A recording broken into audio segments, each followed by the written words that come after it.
اعوذ باللہ من الشیطان الرجیم بسم اللہ الرحمن الرحیم یا ایھا الذین آمنوا لیستأذنکم الذین ملکت ایمانکم والذین لم یبلغوا الحلم منکم 3 مرات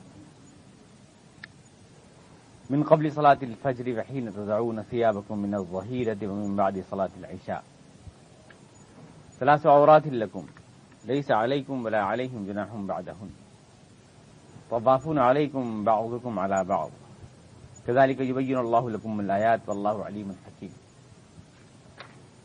وإذا بلغ الأطفال منكم الحلم فليستأذنوا كما استأذن الذين من قبلهم كذلك يبين الله لكم آياته والله عليم حكيم والقواعد من النساء اللاتي لا يرجون نكاحا فليس عليهن جناح أن يضعن ثيابهن غير متبرجات بزينة وإن يستعففن خير لهن والله سميع عليم ليس على الأعمى حرج ولا على الأعرج حرج ولا على المريض حرج ولا على أنفسكم أن تأكلوا من بيوتكم أو بيوت آبائكم أو بيوت أمهاتكم أو بيوت إخوانكم أو بيوت أخواتكم أو بيوت أعمامكم أو بيوت عماتكم أو بيوت أخوالكم أو بيوت خالاتكم أو ما ملكتم مفاتحه أو صديقكم ليس عليكم جناح أن تأكلوا جميعا أو أشتاتا فإذا دخلتم بيوتا فسلموا على أنفسكم تحية من عند الله مباركة طيبة كذلك يبين الله لكم الآيات لعلكم تعقلون صدق اللہ۔ وہ لوگوں جو ایمان رکھتے ہو، تم کو چاہیے کہ تمہارے دست نگر اور تمہارے بچے جو ابھی شعور کی منزل کو نہیں پہنچے 3 اوقات گھر میں گھسنے سے پہلے اجازت لیا کریں۔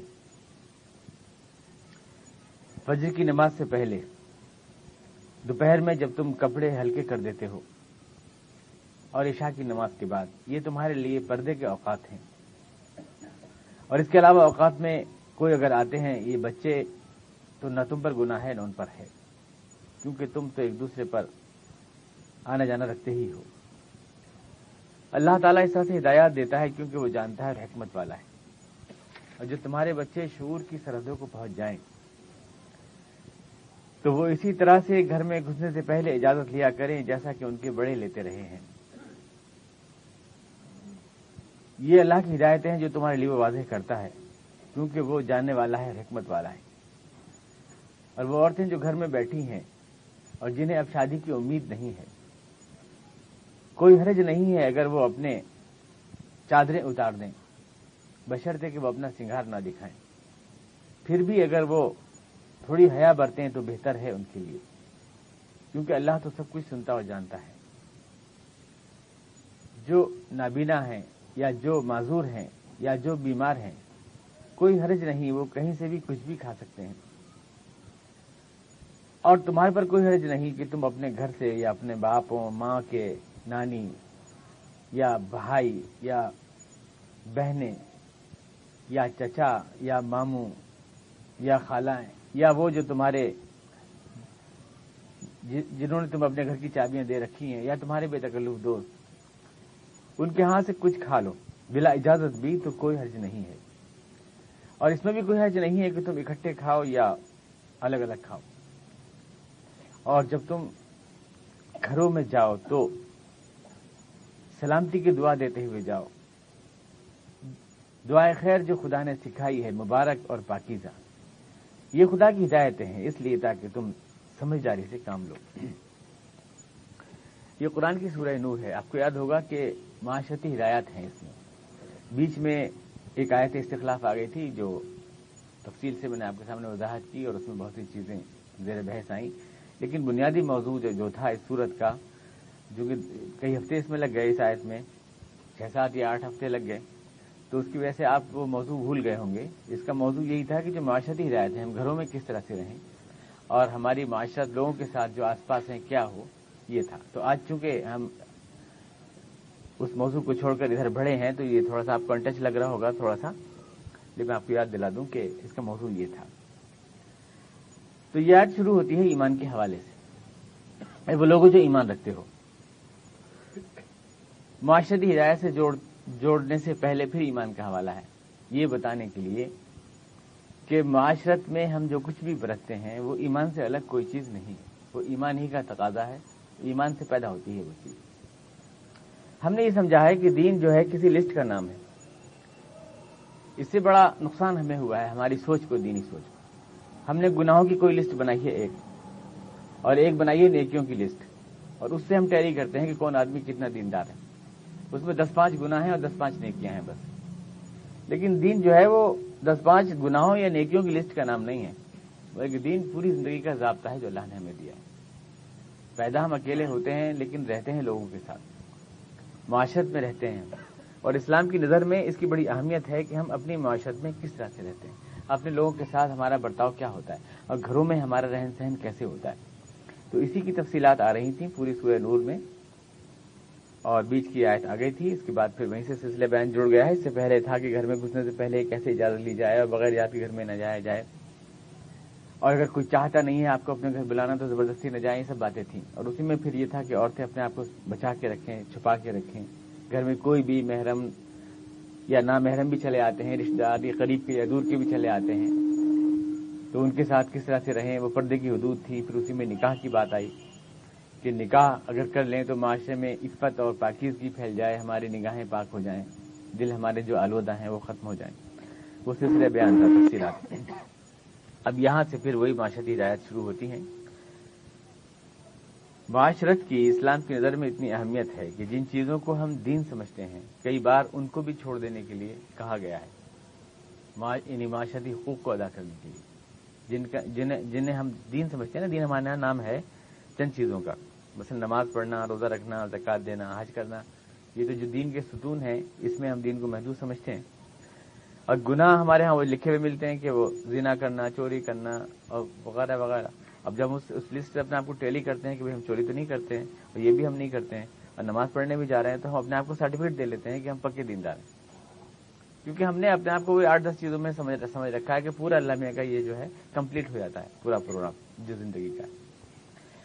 لیکن یہ نہیں ہے، یہ بات نہیں ہے، بلکہ اس کے لیے یہاں تک ہے کہ تفصیلات، مثلا نماز کا یہ بھی پچھلی آیت تھی نماز اور زکوٰۃ کی، تو آپ دیکھیں گے کہ اس کی تفصیلات نہیں ہے کہیں بھی، نماز کی تفصیل قرآن میں نہیں ہے، رکوع کیسے کرو، سجدہ کیسے کرو، کھڑے کیسے ہو، یہ تفصیلات نہیں ہے، زکوٰۃ کی بھی تفصیلات نہیں ہے۔ لیکن معاشرتی ہدایت کی کتنی تفصیلات آ رہی، ایسے گھسو، ایسے سلام کرو، ایسے جاؤ، یہ سب بتا رہا ہے اللہ تعالیٰ، اس کو بالکل تفصیل سے بتا رہا ہے۔ نماز کے لیے تو ایک راؤنڈ لفظ بول دیا نماز پڑھو، لیکن اس کو پوری تفصیل سے اللہ تعالیٰ بتا رہا ہے، اس سے اس کی اہمیت کا اندازہ ہوتا ہے، یہ کتنی اہم چیز ہے یہ۔ اب دیکھیے کہ مثال کے طور پر بہت سی چیزیں ایسی ہیں جو عبادت ہیں، جنہیں ہم دین، ہمارے ہاں تو اسی کو کہتے ہیں، تعبدات کو دین سمجھتے ہیں صرف، تو جو چیزیں ہمارے ہاں دین مانی جاتی ہیں ان کو معاشرت کے لیے چھوڑنے کا ہمیں حکم دیا گیا ہے۔ بہت چیزیں ایسی، مثال کے طور پر نماز باجماعت پڑھنا، یہ 27 گنا، 28 گنا، 29 گنا ثواب اس کا ہے، نماز باجماعت پڑھنا۔ لیکن حکم ہے اور واجب ہے نماز باجماعت، لیکن حکم ہے کہ اگر آپ کو کوئی ایسا مرض ہے جس سے دوسرے کو تکلیف ہو، مثلا بدبو آتی ہے یا کوئی بھی بات ہے، تو آپ کے لیے جماعت سے نماز پڑھنا جائز نہیں، یعنی وہ جس چیز کو آپ نے دین سمجھا تھا تعبد، اس کو روک دیا گیا آپ کے لیے جماعت سے نماز پڑھنا جائز نہیں ہے، کیونکہ ساتھ میں جو دوسرے لوگ ہیں ان کو تکلیف ہو، یہ حکم۔ یا مثلا حج کے دوران خانہ کعبہ کا جو پتھر حجر اسود ہے اس کو چومنا ضروری ہے، لیکن یہ کہ اگر بھیڑ بھاڑ ہے ازدحام میں تو دھکا دے کر اس کو چومنا جائز نہیں، کیونکہ کسی کو تکلیف ہوگی، تو وہ عبادت جو تھی وہ معاشرت کی ضرورت کی وجہ سے ناجائز ہو گئی۔ یا مثال کے طور پر تلاوت قرآن عبادت ہے، لیکن اتنی زور سے تلاوت کرنا جس سے دوسروں کو اذیت ہو، تکلیف ہو، جائز نہیں۔ تو یہ چیزیں عبادت ہیں حالانکہ، لیکن معاشرت کے حقوق سے یہاں ٹکراتی ہیں تو ناجائز ہو جاتی ہیں وہ چیزیں۔ مجمع میں بیٹھنا، درس سننا یہ عبادت ہے، لیکن آپ پھلانگ کر کر آئیں لوگوں کو تو یہ جائز نہیں اس کے لیے، یعنی دوسروں کے حقوق کا خیال رکھنا اتنا ضروری ہے۔ یہاں تک کہ عالم کے لیے یہ حکم ہے، ينبغي للعالم الا يعدو صوته على مجلسه، لازمی ہے کہ اگر کوئی قرآن کریم کا درس دے رہا ہے یا کچھ بھی دے رہا ہے تو اس کی آواز اس کے مجمع سے باہر نہ جائے، یعنی جو لوگ بیٹھے ہیں وہیں تک آواز رہے۔ یہ حکم ہے، یہ نہیں کہ لاؤڈ اسپیکر لگا کے پورے محلے کی نیند حرام کر رہے، یہ جائز نہیں۔ تو معاشرتی حقوق و ہدایت کا اتنا خیال رکھا اسلام نے کہ جن چیزوں کو ہم عبادت بھی سمجھتے ہیں، مثلا حضرت عمر فاروق اللہ عنہ کے زمانے میں جب آپ امیر المومنین تھے، جناب عائشہ صدیقہ رضی اللہ عنہا کا حجرہ مبارک جو تھا وہ مسجد نبوی میں تھا، اور وہاں پہ ایک صحابی کوئی تھے، وہ زور زور سے حضور اقدس کی احادیث بیان کرتے تھے اور واعظ کرتے تھے۔ تو جناب عائشہ صدیقہ رضی اللہ عنہا نے حضرت عمر سے شکایت کی کہ یہ کرتے ہیں مجھے خلل پڑتا ہے اتنی زور سے۔ امیر المومنین حضرت عمر فاروق رضی اللہ عنہ نے ان کو حکم دیا کہ آپ زور سے نہیں واعظ و نصیحت کریں گے بلکہ آہستہ سے کریں گے، تاکہ کسی کو اس سے اذیت نہ ہو، جو سننا نہیں چاہتا وہ زبردستی ڈسٹرب نہ ہو اس سے۔ کچھ دن انہوں نے اس کی پابندی کی، لیکن پھر شروع کر دیا انہوں نے۔ تو حضرت عمر فاروق اللہ عنہ تشریف لائے اور کہا کہ آئندہ اگر تم نے ایسی حرکت کی تو میں یہ عصا تمہارے اوپر توڑ دوں گا، یعنی یہ لکڑی توڑ دوں گا تمہارے جسم کے اوپر۔ تو اب دیکھیے قرآن و سنت کا بیان کرنا کتنا بڑا ثواب کا کام ہے، لیکن وہ ناجائز ہو گیا، دوسروں کو تکلیف اس سے پہنچ رہی ہے اگر تو جائز نہیں رہا۔ اس سے معلوم ہوتا ہے کہ اسلام کی نظر میں معاشرتی حقوق کی کتنی اہمیت ہے، ساتھ رہنے والے لوگوں کے لیے حقوق کتنے اہم ہوتے ہیں۔ حضور اقدس صلی اللہ علیہ وسلم کی حدیث ہے کہ مسلمان کے لیے جائز نہیں کہ وہ اپنے ہاتھ یا اپنے زبان سے کسی کو تکلیف پہنچائے، یہ جائز نہیں۔ المسلم من سلم المسلمون من لسانہ و یدہ۔ اب ہمارے ذہن میں جو لسٹ ہے نا، اس لسٹ کے حساب سے ہم یہ سوچتے ہیں کہ زبان سے تکلیف پہنچانے کا مطلب ہے غیبت کرنا یا گالی بکنا، اور ہاتھ سے تکلیف پہنچانے کا مطلب ہے مار پیٹ کرنا۔ تو مسلمان سے مار پیٹ کرنا جائز نہیں ہے، اور مسلمان کو گالی دینا جائز نہیں ہے، اور غیبت کرنا جائز نہیں ہے۔ ہم یہیں تک سمٹ کے رہ جاتے ہیں، کیونکہ وہ ہے نا ہم نے لسٹ سے دین کو سمجھا ہے۔ لیکن جو بھی عمل ہمارا ہاتھ کا یا زبان کا ہے جو دوسرے کو تکلیف پہنچاتا ہے، وہ سب اس میں آتا ہے۔ مثلا مولانا مفتی شفیع صاحب جو مفتی اعظم پاکستان ہے، انہوں نے فتویٰ، باقاعدہ یہ فتویٰ ہے ان کا کہ اگر آپ کسی مشترک گھر میں رہتے ہیں اور اس مشترک گھر میں طے ہے کہ یہاں صابن دانی رکھی جائے گی، یہاں تولیہ لٹکے گی، اور یہاں پر کتاب ہے اور یہاں پر اخبار رکھا جائے گا، اور آپ جگہ سے بے جگہ کرتے ہیں چیز کو، تو یہ گناہ کبیرہ ہے، کیونکہ اس طرح سے آپ اپنے ہاتھ سے تکلیف پہنچاتے ہیں مسلمان کو۔ یعنی یہ ہاتھ کے ذریعے آپ نے تولیہ اٹھا کے ادھر ڈال دیا اور ڈھونڈتا پھر رہا ہے، گھنٹوں ہو گئے۔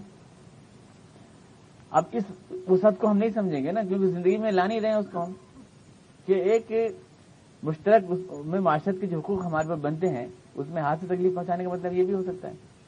ہم یہ نہیں سوچیں گے کہ یہ ہاتھ سے تکلیف پہنچانا ہے۔ یا مثلا یہ حضور نے ارشاد فرمایا کہ راستے سے کوئی بھی تکلیف دہ چیز ہٹانا یہ ایمان ہے۔ اماطۃ الاذی عن الطریق شعبۃ من الایمان، یا من الایمان، آپ نے فرمایا کہ راستے میں کوئی تکلیف دہ چیز ہے تو اس کو ہٹانا یہ ایمان ہے۔ اس کا مطلب یہ ہوا کہ کوئی تکلیف دہ چیز ڈالنا کفر ہے، یہ مطلب بھی تو ہوا۔ یعنی اگر آپ نے سائیکل کھڑی کر دی ہے اس طرح سے کہ لوگوں کو آنے میں پریشانی ہو رہی ہے، کوڑا ڈالنا ہے آپ سڑک کے اوپر، کیلے کا چھلکا پھینک رہے ہیں آپ سڑک کے اوپر، تو یہ جائز نہیں ہوگا، یہ ناجائز ہوا۔ اسلام نے جو معاشرت کا انداز ہمیں بتایا اس میں یہ سب چیزیں جائز اور ناجائز میں آئیں گی بالکل، لیکن ہم نے ثواب اور حلال اور حرام اور جائز ناجائز کو کچھ چیزوں کے ساتھ محدود کر دیا ہے بس۔ اب اسی میں یہ لفظ جوڑتے ہیں بس۔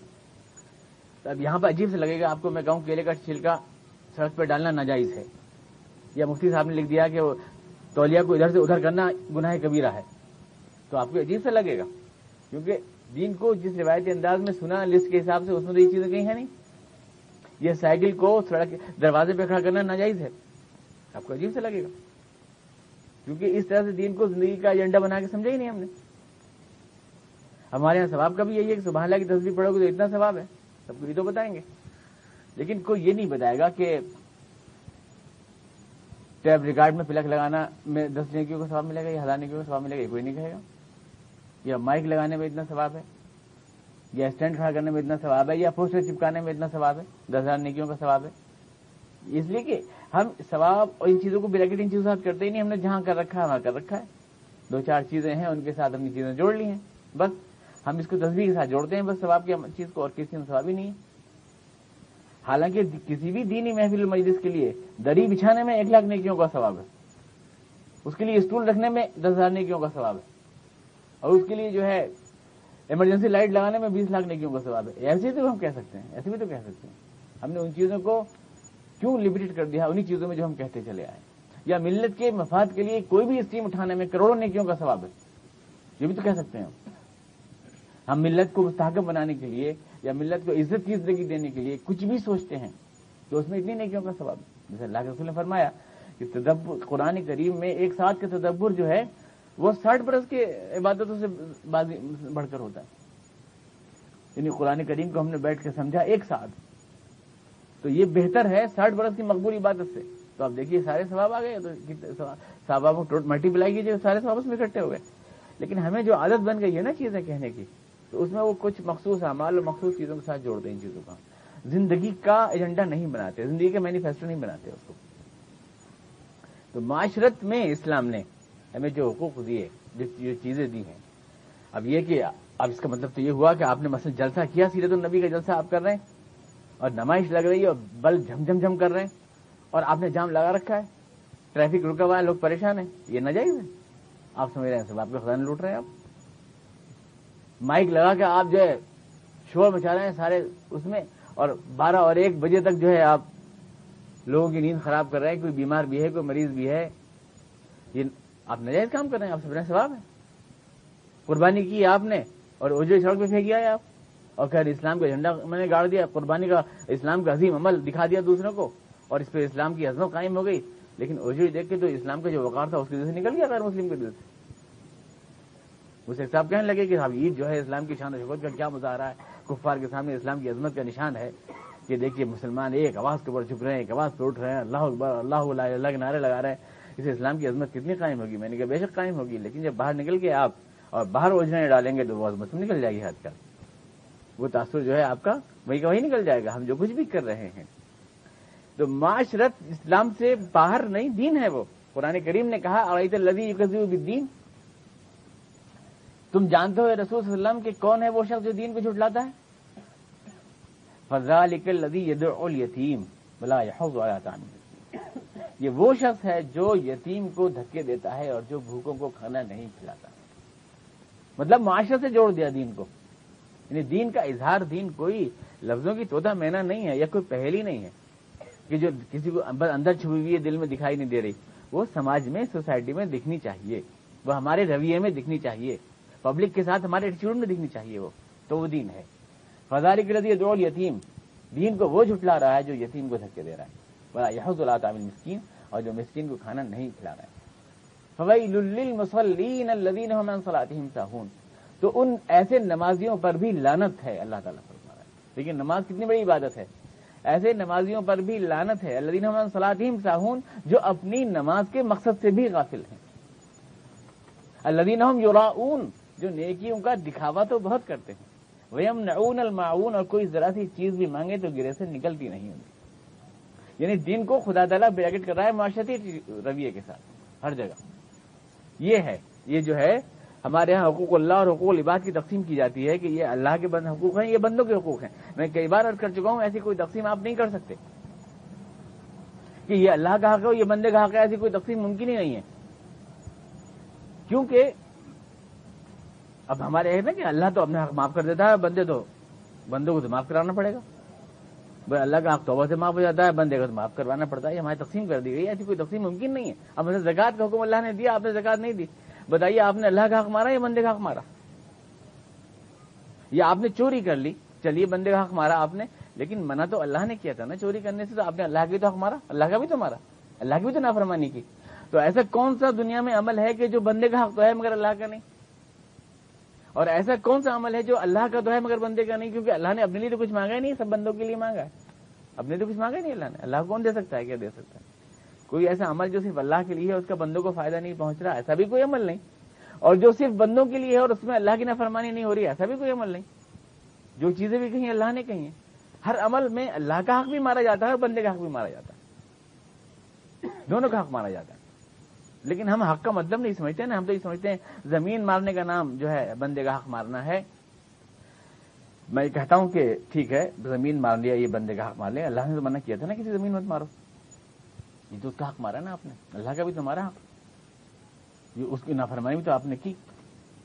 ہر معاملے میں یہی ہے کہ، اور پھر یہ کہ اس سے بڑا تو ہمارے ہاں یہ ہے کہ ہم نے کسی کو گالی دے دی، چلیے ہم نے اس بندے کی حق تلفی کی ہے، مگر یہ کہ اللہ تعالیٰ نے ظاہر ہے اس چیز سے ہمیں روکا تھا، تو اللہ کی بھی ساتھ میں ہم نے غلطی کی ہے. ایک بات تو یہ ہے، اللہ کی بھی ہم نے غلطی کی ہے. کوئی کسی بھی عمل میں لازمی طور سے بندہ اور اللہ کے حقوق ساتھ ساتھ متاثر ہوتے ہیں، اس کو آپ الگ الگ نہیں کر سکتے، ان دونوں کی کوئی تقسیم نہیں کی جا سکتی. معاشرت کی حقوق کی اہمیت تو آپ کو یہ ظاہر ہوئی. اب اس میں اسلام کا جو نظام معاشرت ہے ان آیات کے اندر بیان ہوگا. بہت دن سے تک چونکہ یہ موضوع زیر بحث نہیں آئے، اس لیے کہیں کہیں کوئی بات آپ کو یاد دلانی پڑے گی. گھر میں بچے کس طرح گھسے، یہاں سے بات شروع ہو رہی ہے.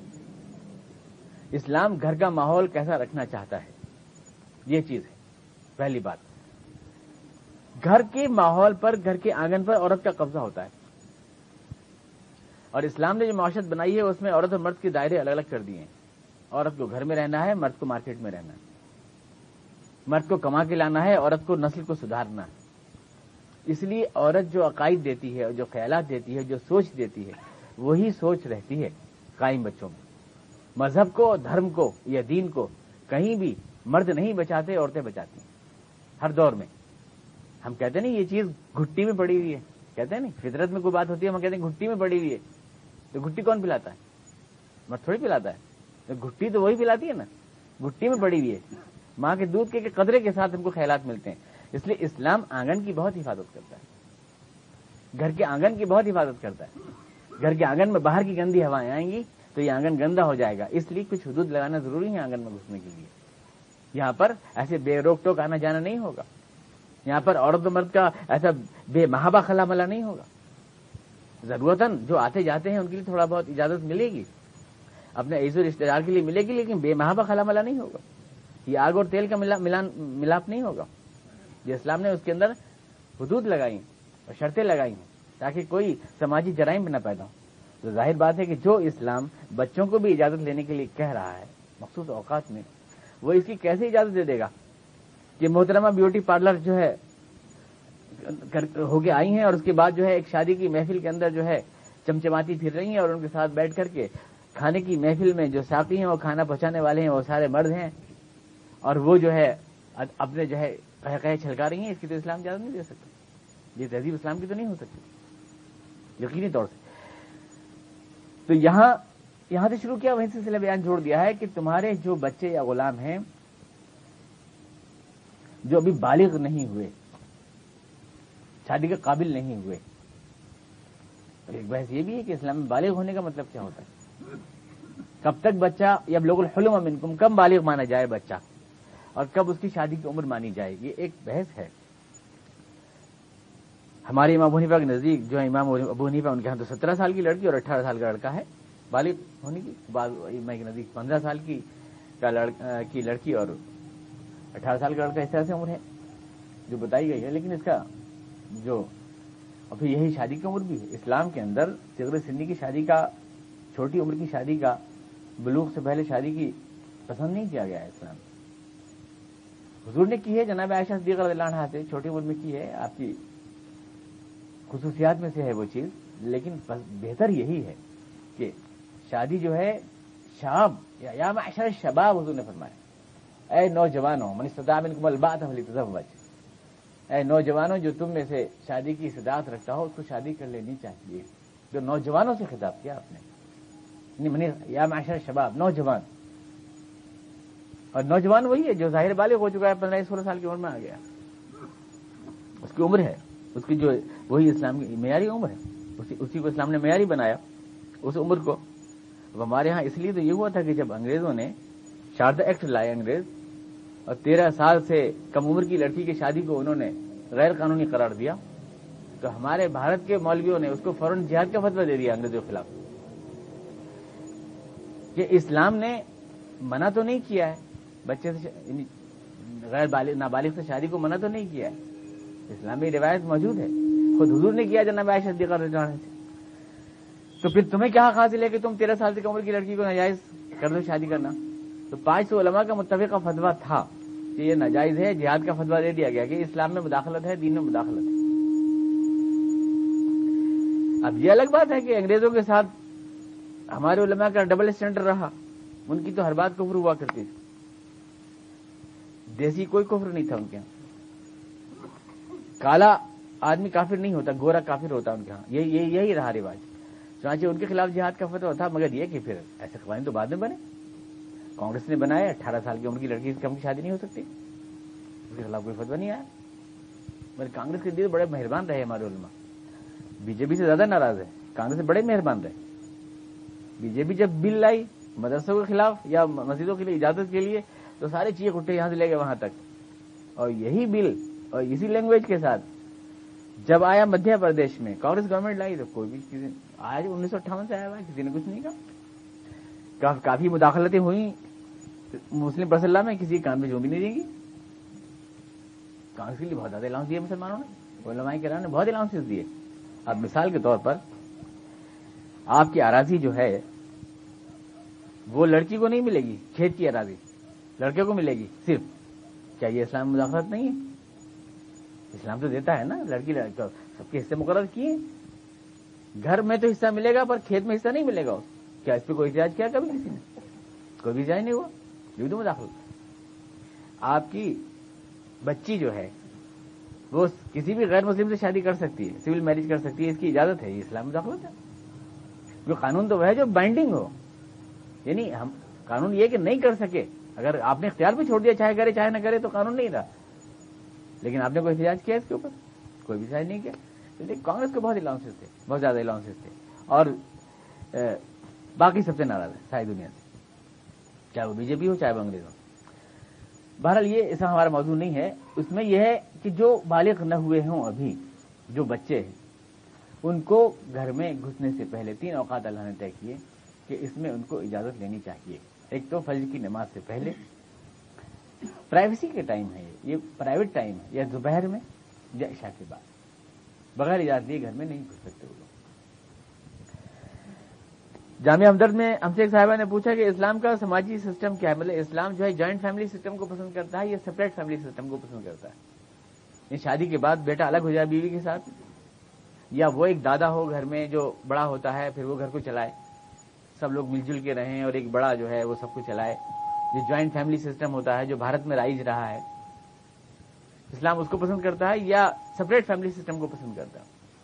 ہم نے کہا کہ اسلام کا پورا مزاج یہ ہے کہ اسلام جوائنٹ فیملی سسٹم کو پسند کر ہی نہیں سکتا. ایک ایسا گھر جہاں ہر ایک کا آنا جانا ہے ہر ٹائم، پسند نہیں کر سکتا. اس کو کوئی بھی آ سکتا ہے، 5 گھرانے اس میں رہ رہے ہیں تو اس میں کوئی بھی آ سکتا ہے. اسلام اس کو پسند نہیں کر سکتا. اب یہ ساری ہدایات جتنی سخت ہدایات ہیں ان پر عمل کیسے ہو سکتا ہے جوائنٹ فیملی سسٹم میں؟ ممکن نہیں ہے. حضور اقدس صلی اللہ علیہ وسلم کے عمل کو ہم دیکھیں، حضور اقدس کی 11 بیویاں تھیں، لیکن 11 بیویوں کے 11 چولہے الگ تھے، 11 حجرے الگ تھے. ہر ایک کو آپ نے الگ الگ سسٹم دیا، الگ الگ. یعنی ہر بیوی کا الگ حجرہ، حالانکہ ایک ہی جگہ تو رہ رہی تھی، سب ایک ساتھ رہ لیتی ہیں، ایک ساتھ کھانا بن جاتا تو خرچ بھی بچتا اور پریشانی بھی کم ہوتی.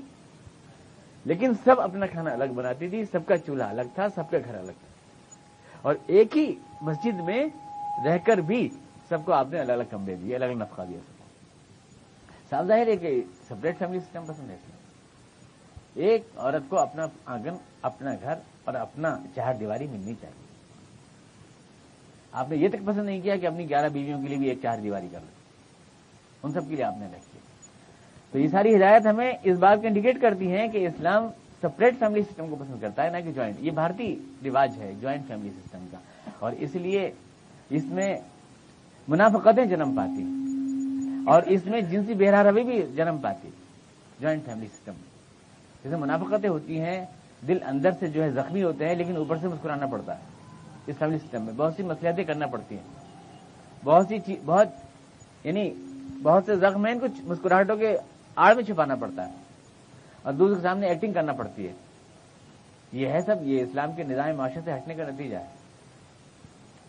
جہاں تک آپ اسلام میں غور کریں گے اس میں یہی ہے کہ آپ شادی ہونے کے بعد اپنا آنگن آپ کا الگ ہونا چاہیے تاکہ آپ اس میں روک ٹوک لگا سکیں کون گھسے کون نہ گھسے، اور آپ اپنی مرضی کے مطابق اس آنگن کی تہذیب تعمیر کر سکیں.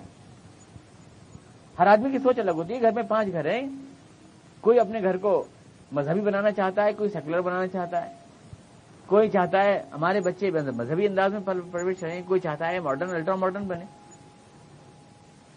کوئی چاہتا ہے میرے بچے سیرت کی کتاب پڑھیں، کوئی چاہتا ہے میرے بچے جو ہے نئی فلم دیکھیں، کوئی انٹرنیٹ کے اوپر اسلامک ویب سائٹ کھولنا چاہتا ہے، کوئی چاہتا ہے کہ کوئی سیکسول ویب سائٹ کھولی جائے. تو ظاہر بات ہے کہ یہ مزاجوں کا اختلاف جو ہے یہ ایک جوائنٹ فیملی کے اندر ٹکراؤ پیدا کرتا ہے. اس لیے اپنی من کے مطابق، اپنی مرضی کے مطابق اپنے بچوں کی تربیت کے لیے ضروری ہے کہ اپنا آنگن الگ ہونا چاہیے اور اپنی بیوی کو پورے حقوق ملنے چاہیے اپنی چاہتی بازی میں.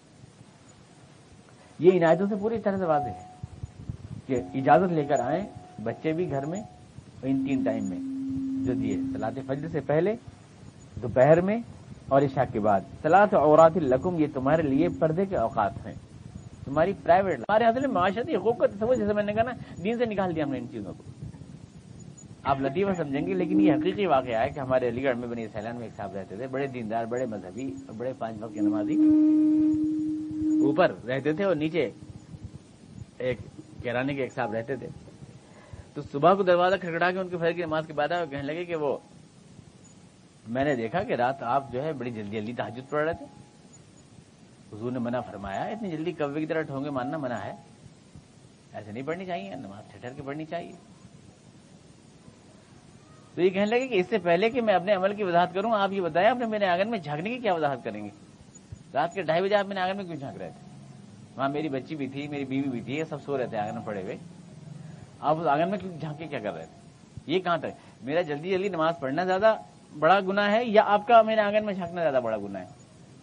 لیکن ہمیں معاشرتی ہدایات کا چونکہ وہ نہیں رہا نا، ہم ان چیزوں کو دین کے خانے سے باہر سمجھتے ہیں اور دین ہم نے چند چیزوں میں سمیٹ لیا ہے، اس لیے پوری طرح دین کی وہ برکتیں ظاہر نہیں ہو پا رہی ہیں جو سوسائٹی میں ظاہر ہونی چاہیے. کذالک یبین اللہ لکم الآیات طوافون علیکم بعضکم علی بعض. اس کے بعد کوئی وہ نہیں ہے، اللہ تعالیٰ اس طرح تمہیں اپنی ہدایات دیتا ہے کیونکہ وہ سب جانتا ہے، حکمت والا ہے. وَإِذَا بَلَغَ الْأَطْفَالُ مِنْكُمُ الْحُلُمَ، اور جب تمہارے بچے شعور کی سرحد پالیں، شعور کی سرحد پالیں. اب اس میں خواب کی سرحد پالیں. خواب دیکھیے، خواب سے بالغ ہوتے ہیں بچے لڑکے، لیکن لڑکیوں کے لیے خواب نہیں ہے. لڑکیوں کے لیے تو دوسری علامات ہیں ان کے بالغ ہو جانے، بڑے ہو جانے کی، ان کی جسمانی کچھ فزیکل تغیرات ہیں وہ ہوتے ہیں. تو حلم کا ترجمہ خواب نہیں ہونا چاہیے، حلم کا ترجمہ شعور ہونا چاہیے. جب شعور کی سرحد کو پہنچ جائیں، شعور کی سرحد کو پہنچ جائیں، فَلْيَسْتَأْذِنُوا كَمَا اسْتَأْذَنَ الَّذِينَ مِنْ قَبْلِهِمْ، تو ان کو اسی طرح اجازت لینی چاہیے جس طرح ان کے بڑے اجازت لیتے رہے ہیں. كَذَلِكَ يُبَيِّنُ اللَّهُ لَكُمْ آيَاتِهِ، اللہ تعالیٰ اس طرح سے اپنی ہدایت تمہیں بتاتا ہے کیونکہ وہ جانتا بھی ہے اور باتدبیر بھی ہے. یعنی وہ سب جانتا ہے کہ سفلا جذبات کہاں پرورش پاتے ہیں اور کس طرح سے جو ہے وہ ڈائنامائٹ بن جاتے ہیں اور کس طرح گھر کی پوری تہذیب کو بھگ سے اڑا دیتے ہیں. وہ سب جانتا ہے اور ان کو کس طرح کنٹرول کیا جا سکتا ہے اس کی تدبیر بھی ہو جاتی ہے. اللہ علیم الحکیم. والقواعد من النساء اللاتي لا يرجون نکاحا، اور وہ عورتیں جو بیٹھی ہیں گھروں میں، لا يرجون، جنہیں اب شادی کی کوئی امید نہیں ہے، فلیس علیہن جناح اذا اضاعن ثيابهن، تو کوئی حرج نہیں اگر وہ اپنے اوپر کے کپڑے اتار دیں، یعنی چادر برقع اتار کے ایسے نکل جائیں تو کوئی حرج نہیں. کیونکہ اصل مقصد تو مفاسد کو، عورت کو کسی بوتل میں بند کرنا مقصد نہیں ہے. مقصد یہ کہ جو مفاسد پیدا ہوتے ہیں سوسائٹی میں انہیں کنٹرول کیسے کیا جائے. وَإِنْ يَسْتَعْفِفْنَ خَيْرٌ لَهُنَّ، لیکن اگر وہ بھی تھوڑی حیا برتیں تو زیادہ بہتر ہے. اللہ تعالیٰ یعنی احتیاطاً. بوڑھی عورت بھی تو پرکشش ہوتی ہے بازی. وہ کہتے ہیں کہ وہ وجے لکشمی پنڈت تو 80 سال کی عمر تک بڑی پرکشش نہیں، تو اللہ تعالیٰ نے ظاہر کہا کہ اگر وہ بوڑھی ہو کر بھی تھوڑی سی دیکھ بھال کر لیں اپنی تو بہتر. وَيَسْتَعْفِفْنَ خَيْرٌ لَهُنَّ، یہ کوئی بات نہیں کہ بوڑھی ہوتی ہے اور اپنی کشش سے محروم ہو جاتی ہے. بعض بوڑھیاں اپنی کشش برقرار رکھتی ہیں. واللہ علیم حکیم. لیس علی الاعمى حرج، اب یہاں بے تکلفی جو آنگنوں میں ہے، کتنی بے تکلفی ہم کھا سکتے ہیں اس کو اللہ تعالیٰ نے بیان فرمایا. 2 حکم دیے یہاں. ایک تو یہ کہ جو معذور ہے سوسائٹی میں جس کا حق ہے، نابینا ہے، لنگڑا ہے، معذور ہے، بیمار ہے، اس کے اوپر اسلامی نقطۂ نظر سے ساری سوسائٹی اس کی کفیل ہے، ریسپانسبل ہے، اس کے لیے ذمہ دار ہے. نے فرمایا کہ کسی بھی معذور پر، نابینا پر، بیمار پر کوئی حرج نہیں، وہ کہیں سے بھی کھا سکتا، کہیں سے بھی لے سکتا، کیونکہ پوری سوسائٹی میں اس کا حق ہے. بھیک نہیں لے رہا ہے وہ کسی سے. اسلامی سوسائٹی میں یہی تو تکفل کا اجتماعی سسٹم ہے. وہاں پہ آدمی اکیلا نہیں ہوتا، کوئی بھی بوڑھا ہو جائے اکیلا پڑ جائے ایسا نہیں ہے. یا بیمار ہو گیا تو کوئی اس کا دیکھ بھال کرنے والا نہیں، ایسا نہیں ہے، پھر تو سب ساری سوسائٹی گناہگار ہوتی ہے اگر وہ آدمی اس حال میں گزر رہا ہے۔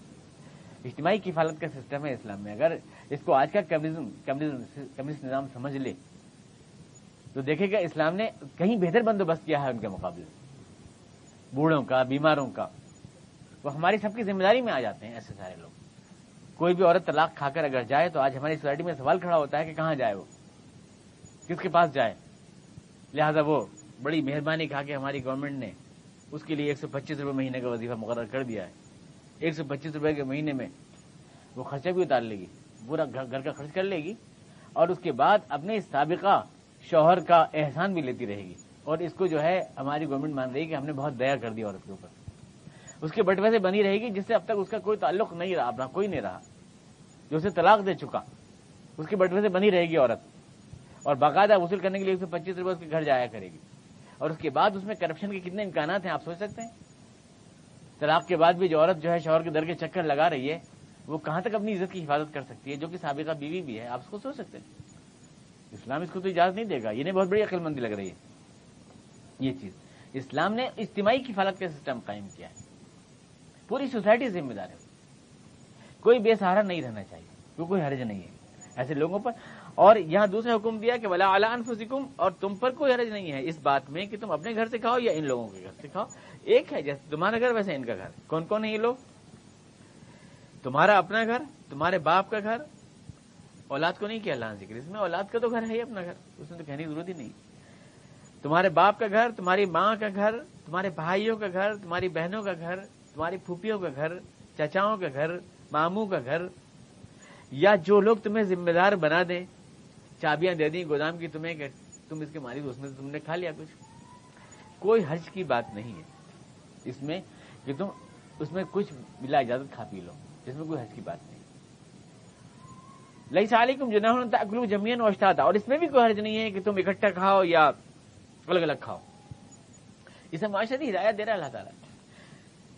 بھارت میں کیا تہذیب ہے کہ الگ الگ کھائے گا ہر آدمی، میری تھالی الگ، میرا گلاس الگ۔ عرب تہذیب یہ ہے کہ اکیلے نہیں کھائیں گے، ساتھ بیٹھ کے کھائیں گے، فاقہ ہو جائے گا مگر جب تک ساتھ بیٹھا نہیں ہوگا کوئی کھاتے نہیں کھانا۔ آج بھی بھائی یہ تہذیب ہے کہ گھر میں اگر 2 آدمی بھی ہیں تو کھانا وہ 20 آدمی کا بناتے ہیں، چاہے وہ ویسٹ ضائع کرنا پڑے ان کا ہے، اور ساتھ مہمان کے بغیر نہیں کھاتے۔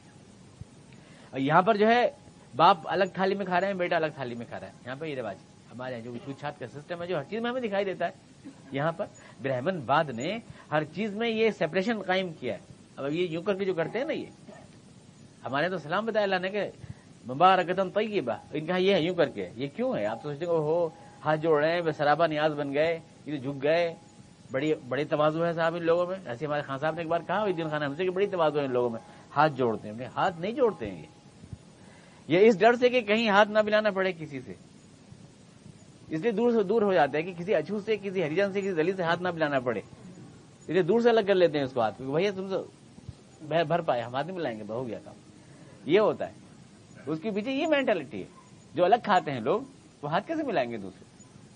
ہمارے یہاں تو حکم ہے کہ ہاتھ کیا سینہ ملائیں گے، ہمیں تو کسی کے منہ سے بات نہیں آتی، کسی کے منہ سے بات نہیں آتی۔ ایک جلسے میں ہمارا مچھیرا ہو گیا، ایک صاحب تھے بہت زیادہ ہریجنوں کو، دلتوں کو جو ہے پٹی پڑھا رہے تھے کہ آج کچھ لوگ ہمیں آپ سے پھاڑنے کی کوشش کر رہے ہیں، یہ ہے وہ ہے، اور پانی پہ لاٹھی مارو تو کون الگ کر سکتا ہے پانی کو، اور ہمارا خون اور آپ کا خون ایک ہی ہے، وغیرہ وغیرہ۔ یہی سنبھل میں ہمیں میرا بھی تقریر کا موقع ہوا، میں نے کہا جب تک یہ تمہارے سینے سے سینہ نہ ملا لیں اور تمہارا جھوٹا پانی نہ پی لیں تب تک ان کی کسی بات کا وشواس مت کرنا۔ اور میں کہ جہاں تک میرے رسول نے مجھے سکھایا ہے تو میں گلاس میں پانی بھرو، آدھا تم پیو، آدھا میں ابھی پیتا ہوں، ہاتھ کنگن کو آرسی کیا، کیونکہ مجھے کوئی چھوچات نہیں کرنی، مجھے تم سے ہاتھ بھی ملانا ہے، سینہ بھی ملانا ہے، تمہارا جھوٹا پانی بھی پینا ہے، تمہیں چار پائی پہ ساتھ بٹھانا، کیونکہ یہ سپنا نہیں ہے جو کسی نے دیکھ لیا تھا، اس کو تو ساکار کیا ہمارے رسول نے، کر کے دکھایا کہ انسان اونچے نیچے نہیں ہوتے۔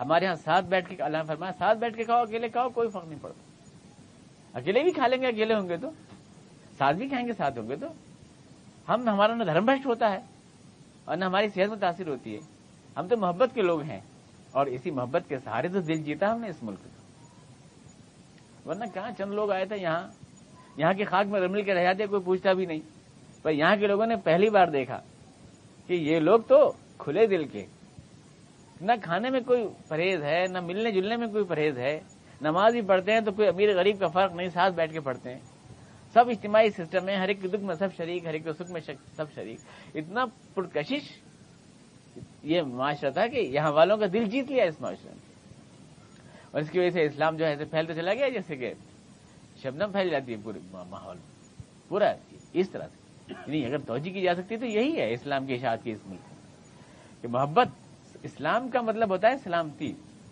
امن، شانتی. اسلام کا مادہ سین لام میم ہے، سلامتی سے، جو سلامتی کا مادہ ہے. السلام علیکم ہم کہتے ہیں تم پر امن رہے، تم امن میں چین میں رہو. یہ کہا اللہ تعالیٰ نے فَسَلِّمُوا عَلَىٰ أَنفُسِكُمْ تَحِيَّةً مِّنْ عِندِ اللَّهِ مُبَارَكَةً طَيِّبَةً. کہیں جاؤ تو سلام کرو اس کو. یہ ایک اللہ نے پاکیزہ دعا سکھائی ہے تمہیں، مبارک اور پاکیزہ. دوسرے کے لیے محبت کی دعا، محبت کے الفاظ جب ہوتے ہیں تو اپنے اندر سے بھی دھواں نکل جاتا ہے، کینے جتنا بھی ہوتا ہے. کئی بار اگر مجھے شکایت بھی ہو کسی شخص سے، پر اس نے اگر 4 دفعہ مجھے سلام کر لیا ہے تو میرے دل میں کینہ نہیں رہے گا. یہ ایسی عجیب اللہ نے اس کے اندر تاثیر رکھی ہے اس کلمے جملے میں. میں آگے بڑھ کے اس کو سلام کروں گا، وہ مجھے کرے گا. میں نے کہا نا نماز کے اندر ہم بیٹھے ہیں، نماز میں سارے لوگ شریک ہیں، میرا دوست بھی ہے، میرا دشمن بھی ہے، جس سے مجھے اختلاف ہے وہ بھی ہے، پر میں سلام منہ پھیر کے کہتا ہوں السلام علیکم، اور وہ مجھے کہہ رہا ہے السلام علیکم ورحمۃ اللہ، السلام علیکم ورحمۃ اللہ. ہم ایک دوسرے کو سلامتی کی دعا دے رہے ہیں، السلام علیکم بھی نہیں کہہ رہے ہیں، علیکم کہہ رہے ہیں، جمع کا صیغہ سب کو شامل کر رہے ہیں. تو یہ ایک محبت کا معاشرہ ہے، یہ معاشرت ہمیں اسلام نے سکھائی. وَإِذَا دَخَلْتُمْ تو کوئی حرج نہیں ہے اگر تم ساتھ کھاؤ یا مل کے کھاؤ، اور تو کہیں جاؤ تو اس کو سلامتی کی دعا دو. فَسَلِّمُوا عَلَىٰ أَنفُسِكُمْ تَحِيَّةً مِّنْ عِندِ اللَّهِ. یہ اللہ کے سکھائی ہوئی پاکیزہ دعا ہے. مبارکۃ طیب، مبارک اور پاک ماحول بنتا ہے، محبت کا ماحول بنتا ہے. کذالک یبین اللہ لکم الآیات لعلکم تعقلون. اللہ تعالیٰ یوں دیتا ہے تمہیں یہ ساری ہدایتیں تاکہ تمہارے اندر زندگی کی سمجھ آئے. لعلکم تعقلون، زندگی کی سمجھ آئے تمہارے اندر. ہم جو ہے نا، اسلام جو ہے زندگی کی سمجھ دیتا ہے. اسلام انسان بناتا ہے، جانور نہیں بناتا ہے. دنیا کے سارے ازم اور ساری جتنی بھی تہذیبیں ہیں وہ جانور بناتی ہیں. جھپٹ لو، چھین لو، کھا لو، بس. جو جانور ہے نا، جھپٹ لو، اپنا مطلب نکال لو، پھاڑ لو، شکار. اسلام انسان بناتا ہے. امام غزالی نے لکھا ہے کہ اگر ہم تو انسان ہیں، اگر تمہیں جانور بھی بننا ہے، امام غزالی نے لکھا ہے، تو جانور بھی 3 طرح کے ہوتے ہیں. جانور ہی بننا چاہتے ہو اگر تو جانور بھی 3 طرح کے ہوتے ہیں. ایک تو وہ ہوتے ہیں جانور جو صرف نفع پہنچاتے ہیں، نقصان نہیں پہنچاتے. بھیڑ ہے، بکری ہے، گائے ہے، دودھ دیتی ہے، آپ کو نقصان تو کچھ نہیں پہنچاتی. اگر جانور بننا ہے تو کم سے کم یہ والے جانور بن جاؤ. امام غزالی نے لکھا. اور ایک جانور وہ ہوتے ہیں جو نہ کسی کو نفع پہنچاتے ہیں نہ نقصان. گیدڑ ہے، لومڑی ہے، جنگل کے جانور ہیں، نہ نقصان پہنچاتے ہیں نہ نفع پہنچاتے ہیں. بہت ہی مرے گرے ہو تو یہ بن جاؤ کہ اگر کسی کو نفع نہیں پہنچا سکتے تو نقصان بھی مت پہنچاؤ. لیکن ایک جانور وہ ہوتے ہیں جو صرف نقصان پہنچاتے ہیں. سانپ ہے، بچھو ہے، کسی کو فائدہ نہیں پہنچاتے. کم سے کم سانپ بچھو تو نہ بنو. دنیا میں اگر جی رہے ہو تو دوسرے کے لیے سانپ بچھو تو نہ بنو. جانور ہی بننا ہے تو گائے بکری بن جاؤ، بھیڑ بکری بن جاؤ، لومڑی بن جاؤ، گیدڑ بن جاؤ، پر سانپ بچھو تو نہ بنو. اسلام انسان بناتا ہے، جانور نہیں بناتا. کمیونزم کیا ہے؟ جھپٹ لو، جیسے بھیڑیا جھپٹ لیتے ہیں، چوس لو، یہ ہے. یا فرائٹ کریں سیکسول فریڈم، جنسی آزادی. آدمی کو گدھا گھوڑا بنا دیا انہوں نے بالکل. یعنی جنسی آزادی کا مطلب یہ ہوگا بالکل انہوں نے آدمی کو لا کر گدھے کی صف پہ کھڑا کر دیا، ایک گھوڑے کی صف پہ کھڑا کر دیا. جانور بنا رہے ہیں، کھا لو پی لو جتنا ہی تو موقع لگے. جیسے شیر پھاڑ کے کھایا جاتا ہے، جیسے بھیڑیا پھاڑ کے کھایا جاتا ہے. تو ہم تو جانور بن گئے نا تہذیب میں. اسلام انسان بناتا ہے، ہمیں زندگی کی سمجھ دیتا ہے. لعلکم تعقلون، تاکہ تمہارے اندر زندگی کی سمجھ آئے، تم اپنے آپ کو سمجھو کہ کیا ہو اور زندگی میں تمہارا رویہ کیا ہونا چاہیے اوروں کے ساتھ. اللہ تعالیٰ ہمیں قرآن کی ہدایت کے مطابق زندگی گزارنے کی توفیق عطا فرمائے. کوئی سوال ہو تو کر لیں. 1 منٹ 2 منٹ ہے. جیسے ہدایت کے لیے کہا گیا بچوں کے لیے کہ بچہ جو اس ٹائم پہ داخلے کا دوسرا ہے، تو کیا بڑے کے لیے؟ بڑا تو ہر ٹائم. بچوں کے لیے 3 ٹائم دیے. بڑے کے لیے کیا؟ بڑے کے لیے ہر ٹائم جب بھی گھسے اجازت. لیکن بچوں کے لیے 3 ٹائم ہے، اس کے بعد وہ بغیر اجازت بھی جا سکتے ہیں. ان 3 ٹائم کے بعد، فجر کی نماز سے پہلے، ظہر کی نماز کے بعد، عشاء کی نماز کے بعد، اجازت لے کے جائیں گے، اس کے علاوہ باقی ٹائم میں وہ بغیر اجازت گھر میں جا سکتے ہیں، لیکن بڑے ہر ٹائم اجازت لے کے جائیں گے، یہ فرق ہے۔ تو مائک کے لیے کیا گیا، مطلب کہ مائک سے دوسروں کو پہنچتا پریشانی پہنچتی کیا اس ماحول میں جہاں پر مطلب کہ ہمیں اتنا ترقی ہو رہی ہے کہ اس ماحول میں مطلب ایک عام آدمی کے لیے کرنے پہنچانے کے لیے بات پہنچانے کے لیے کہ اس میں مائک ضروری نہیں یا اس طریقے سے کوئی چیز ضروری نہیں، یہ کہا نا کہ آزادی آپ کو اپنی حدود میں ہے، یہ مجمع بیٹھا ہے، یہاں تک میری آواز جانی چاہیے، میں سارے محلے کو پریشان کرنے کا حق نہیں رکھتا نا، جہاں تک میری آزادی ہے وہاں تک میں استعمال کر سکتا ہوں۔ جب میں سنا ہے نا آپ کو، ینبغی عالمی اللہ یاد صوتہ علی مجلس ہی، عالم کے لیے ضروری ہے کہ اس کی آواز اس کی مجلس کے باہر نہ جائے، پورے محلے کو میں خواہ پریشان کر رہا ہوں۔ اب یہ جیسے ہم لوگ جو ہے مائک کے اوپر چیختے ہیں، رمضان میں آپ نے دیکھا غیر مسلم کتنی شکایت ہوتی ہے، یہ ہوتا ہے، یہ ساؤنڈ پولوشن ہو جاتا ہے، جو صوتی آلودگی، اس کو مسلمان دین و ایمان کا مسئلہ بنائے ہوئے ہیں، اس کا اسلام سے کوئی تعلق نہیں ہے۔ شہری میں وہ چیخ پکار مچتی ہے اس رمضان کے مہینے میں، ساری باتیں غلط ہو جاتی ہیں، اس کا اسلام سے کوئی تعلق نہیں ہے۔ کلکتہ میں مسلمان پورا جہاد برپا کر دیا اس کے اوپر، مسجدوں میں لاؤڈ اسپیکر، ایک مسجد میں 10 مسجدیں ہیں محلے میں، تو اس میں 10 لاؤڈ اسپیکر لگے ہوئے ہیں اور آوازیں کاٹ رہے ہیں ایک دوسرے کو، یہ کوئی جائز نہیں ہے، یہ غیر ضروری ہے، اور اس کا اسلام سے کوئی تعلق ہی نہیں ہے کہ اس کو اسلام کی جنگ بنایا جائے۔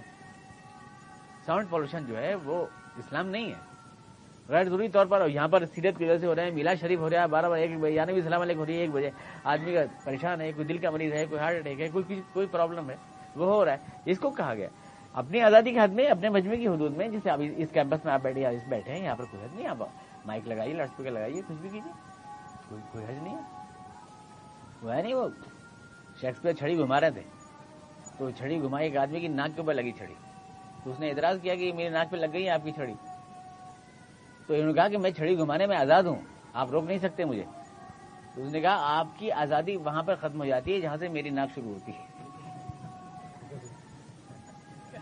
تو دوسرے کی حدود ہوتی ہے نا، اس کا خیال رکھنا ہے۔ اللہ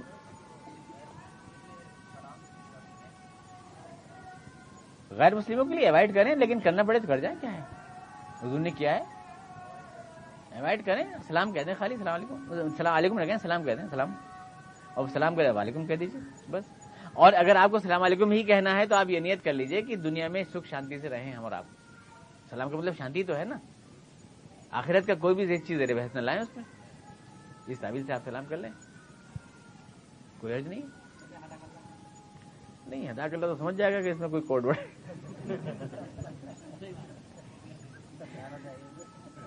السلام علیکم نہ کہیں، سلام کہہ دیجیے، آپ السلام علیکم بہت زیادہ ضروری ہے، السلام علیکم کہہ دیجیے، کوئی مسئلہ نہیں، ایسے کوئی ایمان و کفر کی بات نہیں ہے، حضور کے یہاں دونوں چیزیں ملتی ہیں، حضور اقدس کے صوبے میں دونوں چیزیں ملتی ہیں، آپ نے سلام باقاعدہ کیا ہے، السلام علیکم من اتبع الہدی بھی کہا ہے اور السلام علیکم بھی کہا ہے۔